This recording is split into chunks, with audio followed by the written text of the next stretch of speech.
আসসালামু আলাইকুম। WordPress theme development টিউটোরিয়ালে সকলকে স্বাগত জানাচ্ছি। আমি মামুন। তো বন্ধুরা, আমাদের থিমটা আমরা গত পর্বে ইউটিউব পর্যন্ত করেছি। আমাদের থিমটা ভালোভাবে আসছে না। তো আমরা এটাকে কাজ করবো কিভাবে, কারণ এইটাতে আমরা সিএসএস পাচ্ছে না।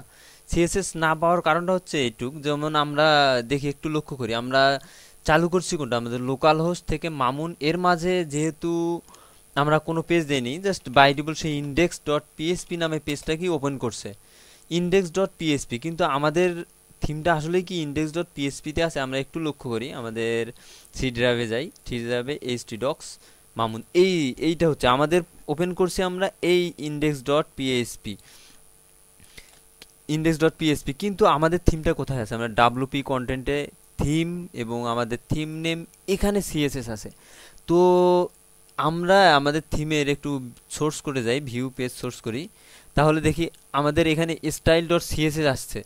কিন্তু এই সিএসএসটা আমাদের এই ইন্ডেক্স পেজে পাবে না, কারণ সে যদি আমাদের স্টাইল ডট সিএসএস পেজটা যদি এই ইন্ডেক্স যে ডাইরেক্টরিতে আছে এই ডাইরেক্টরিতেই থাকতো তাহলে পাইতো। কিন্তু সে যেহেতু অনেক ভিতরের ডাইরেক্টরিতে আছে, অনেক দূর যাওয়ার পর, ডাব্লুপি কন্টেন্ট থিম অনেক দূর যাওয়ার পর, সে কারণেই পাচ্ছে না।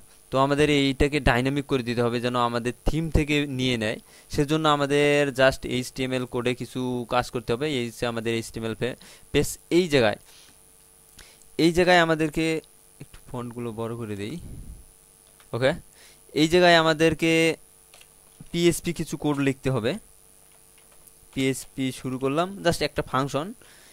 এই ফাংশনটা হচ্ছে blog info, BLOGINFO, blog info. এর মাঝে আমাদেরকে দিতে হবে আমরা কি চাচ্ছি। আমরা চাচ্ছি স্টাইল শিট, বাই ডিফল্ট যে স্টাইল ডট সিএসএস আছে এই পেজটা চাচ্ছি। তো এই পেজটা আনার জন্য STYLESHWT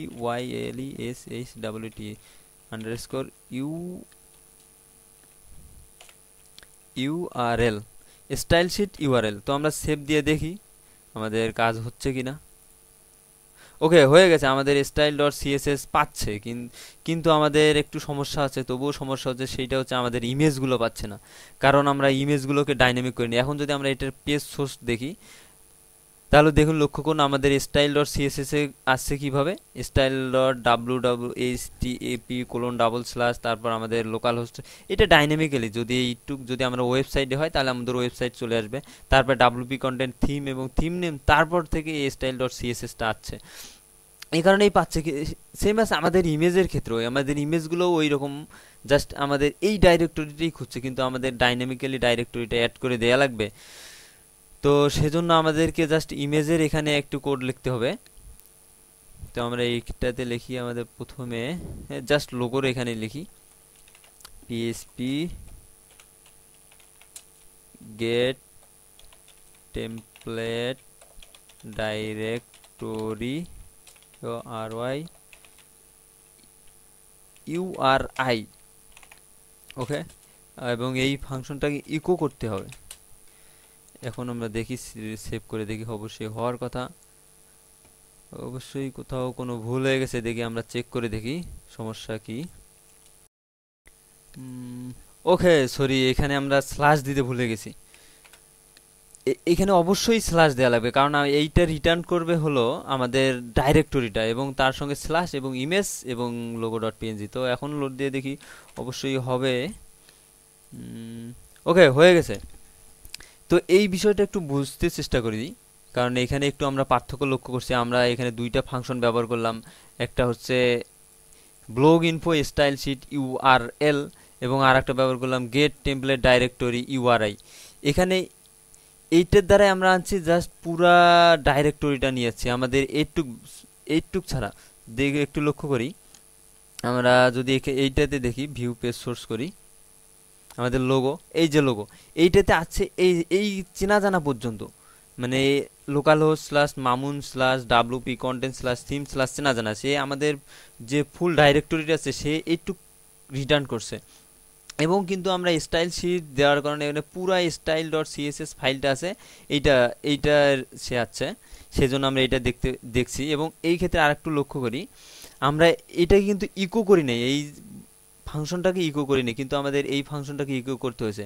তো এই বিষয়টা যদি একটু বুঝতে বুঝাই তাহলে আপনাদের অবশ্যই পিএসপি বা প্রোগ্রামিং সম্পর্কে নলেজ থাকতে হবে, তাছাড়া বুঝতে সমস্যা হবে। কারণ ফাংশন আসলে দুইটা কাজ করে, ফাংশন একটা মান রিটার্ন করে অথবা এমনিতে ডাইরেক্ট ইকো করে। যদি এই ফাংশনটা আছে, এই ফাংশনটা ডাইরেক্ট এর মানটা ইকো করছে, কিন্তু এ ডাইরেক্ট ইকো করেনি, জাস্ট রিটার্ন করছে। সেজন্য এটাকে ইকো করে দিতে হবে, অবশ্যই ইকো করে দিতে হবে। কারণ ইকো যদি আমরা না করে দিই, আমরা উঠাই দিয়ে দেখি ইকো করে ইকোটা, তাহলে দেখি তাহলে আসছে না। কারণ এই ফাংশনটা হচ্ছে মান রিটার্ন করছে, কিন্তু ওই ফাংশনটা মান ইকো করে, মানে মান আউটপুট দেয়, প্রিন্ট করে।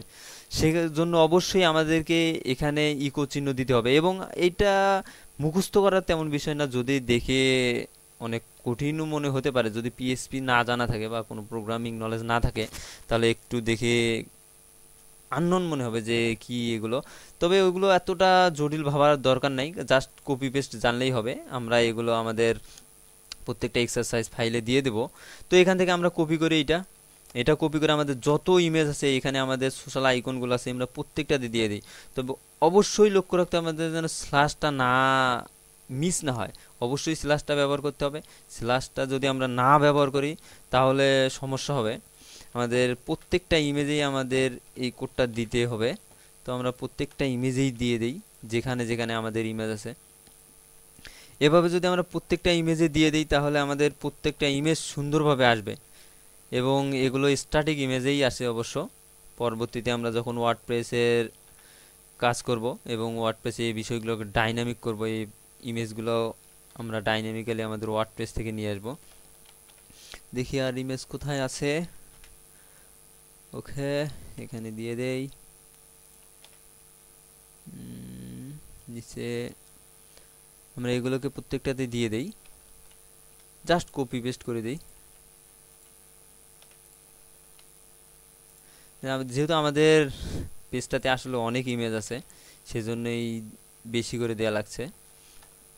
আমরা সেভ দিয়ে দেখি। ওকে, চলে যাচ্ছে, সবগুলো চলে যাচ্ছে, জাস্ট এখানে একটা মিসিং হয়ে গেছে। দেখি কোথায় সেই ইমেজটাতে। আমরা অবশ্যই এই কোডটি দেইনি, সেই কারণে এই ইমেজটা দেখছি না। ওইটা হচ্ছে আমাদের দ্বিতীয় পোস্টে, প্রথম পোস্ট, দ্বিতীয় পোস্টে আমাদের কমেন্ট যেটা আছে, এইটা এই যে এইখানে আমরা এখানে দিতে মিস করছি। এখন যদি আমরা রিলোড দিয়ে দেখি, অবশ্যই চলে যাচ্ছে, প্রত্যেক জায়গায় আমাদের থিমটা সুন্দরভাবেই চলে যাচ্ছে। কিন্তু সম্পূর্ণটাই স্ট্যাটিক, কারণ আমরা ওয়ার্ডপ্রেসে যে পোস্টগুলো করছি, ওয়ার্ডপ্রেসে আমাদের বিভিন্ন পোস্ট আছে, দেখি একটু। তো এই পোস্টগুলো কিন্তু আসছে না, এই পোস্টগুলো আমাদের এখানে আসছে না, আমরা এগুলোকে ডাইনামিক্যালি আনতে হবে। তো আজ এই পর্যন্তই। আমরা নেক্সট পর্বে থেকে শুরু করব ডাইনামিক। নেক্সট পর্বে আমাদেরকে বিভিন্ন হেডার সেকশন, সাইড বার, ফুটার সেকশনে ভাগ করতে হবে। তো আমরা আগামী পর্বে এগুলোকে বিভিন্ন সেক্টরে ভাগ করব। আজ এ পর্যন্তই। সকলে ভালো থাকুন, সুস্থ থাকুন।